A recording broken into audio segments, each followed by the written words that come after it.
Hello students.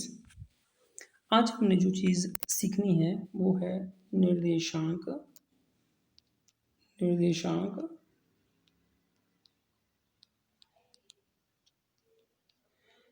ज्यामिति।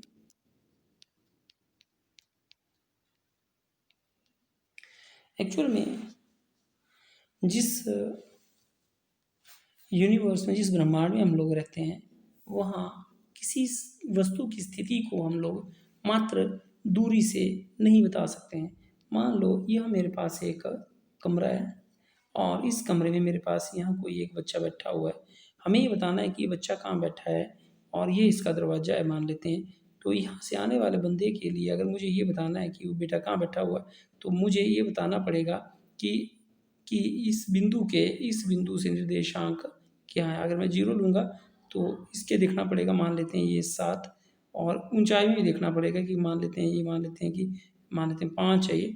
तो मैं बोलूँगा कि ये बच्चा कहाँ बैठा हुआ है। यह बच्चा कमरे की सबसे लंबी दीवार से 7 मीटर दूर है और जो चौड़ी दीवार है उससे 5 मीटर दूर है। तो आप देख रहे होंगे कि मुझे 2 चीज़ें बतानी पड़ रही हैं, ठीक है।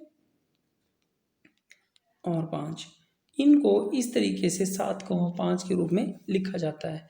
ये जो 7,5 लिखे मैंने, यह निर्देशांक कहलाते हैं। थोड़ा सा ये तो मैंने व्यवहारिक से आपको बताया, हम एक और चीज़ से इसको समझेंगे और वो होता है चतुर्थांश, इंग्लिश में बोलते हैं क्वाड्रेंट। ये क्वाड्रेंट कहलाता है।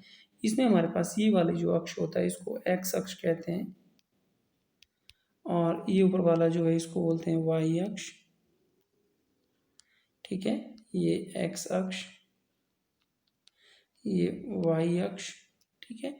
तो किसी वस्तु के अगर मुझे निर्देशांक बताने हैं तो वो हमेशा एक्स कॉमा वाई होते हैं। किसी भी बिंदु पे एक्स कॉमा वाई, किसी बिंदु पे एक्स कॉमा वाई, यहाँ भी एक्स कॉमा वाई होंगे। तो मेरे पास हर एक जिसमें 4 बिंदु आते हैं। अब 2 बिंदु आते हैं, सॉरी। अब थोड़ा सा समझना है हमने। इस अक्ष में हम लेते हैं कि x जो है वो धनात्मक है, ठीक है, पॉजिटिव। x जो है वो क्या है, पॉजिटिव। इसमें हम लोग y को पॉजिटिव लेते हैं, निचली तरफ y को माइनस लेते हैं और इस तरफ x को माइनस लेते हैं। तो जो हमने अगर जैसे बिंदु बनाने हैं तो आप बिंदुओं को इस तरीके से बनाएंगे, 1 2 3 4 5 6, या -1 -2 -3 -4, नीचे -1 -2 -3, ऊपर 1 2 3, है ना। और ये जो मूल बिंदु, इसके जो बीच में जहाँ ये कट रही लाइन, इसको बोलते हैं मूल बिंदु। एक ही बार आ जाता है क्वेश्चन कि मूल बिंदु के निर्देशांक क्या है। तो जो मूल बिंदु होता है उसके निर्देशांक हमेशा 0 0 होते हैं, ठीक है। तो मूल बिंदु के निर्देशांक क्या होंगे, 0 0, ठीक है। x को बोलते हैं भुज और y को बोलते हैं कोटि, ठीक है। x हुआ भुज, y हुआ कोटि। एक एब्सिसा और दूसरा कोऑर्डिनेट, सॉरी, एक एब्सिसा दूसरा ऑर्डिनेट।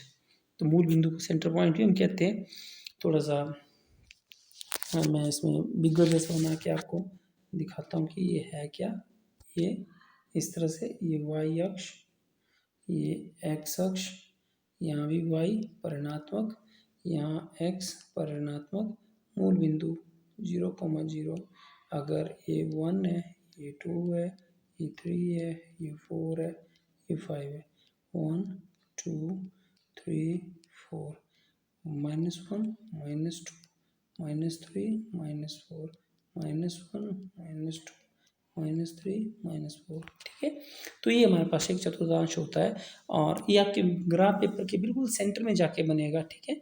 और मुझे बोला जाए कि किसी बिंदु के, जो बिंदु यहाँ बैठा हो उसके निर्देशांक बताइए, तो मैं देखूंगा कि एक्स अक्ष पे कहाँ है। ये एक्स अक्ष पे कितना है, 2, तो मैं 2 लिखूंगा।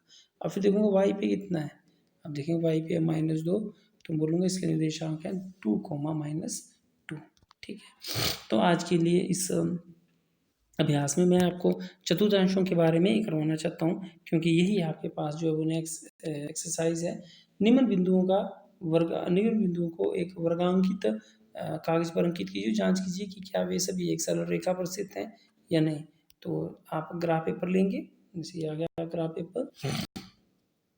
तो इसमें एक ठीक मध्य में आप चूज कर लीजिए।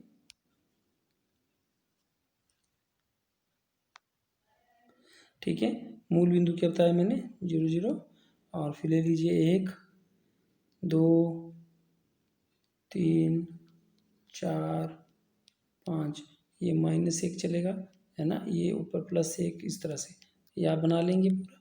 फिर देखना है आपने कि बिंदु कहाँ बैठे हुए हैं, ये आपको क्वेश्चन जो है वो ईजीली आ जाएंगे बेटा।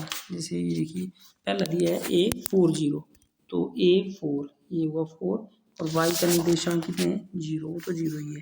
तो इस बिंदु के निर्देशांक होंगे 4, 0। उसके बाद है 4, 2, तो दूसरा 4 और 2 यहाँ जैसे कहीं ऊपर चला जाएगा तो दूसरा जाएगा 4, 2। तीसरा है, ये दो ही दिए हुए हैं बस, है ना, 4 0 और 4 2। जांची कि क्या वे सभी एक सरल रेखा पर स्थित है। तो ना आगे भी है भाई, 4 6 भी है, 4 6 कहीं ऊपर आएगा, फिर उसके बाद 4 2.5, 4 2.2 ये कहीं यहाँ जैसे आएगा ऊपर जैसे। तो आप देखेंगे कि ये सारे के सारे जो बिंदु हैं असलियत में बेटा वो एक ही लाइन पर स्थित आएंगी। ठीक है, तो इस तरीके से आपने ये बनाने हैं 15.2 का फर्स्ट क्वेश्चन आपने करना है। ठीक है, ओके।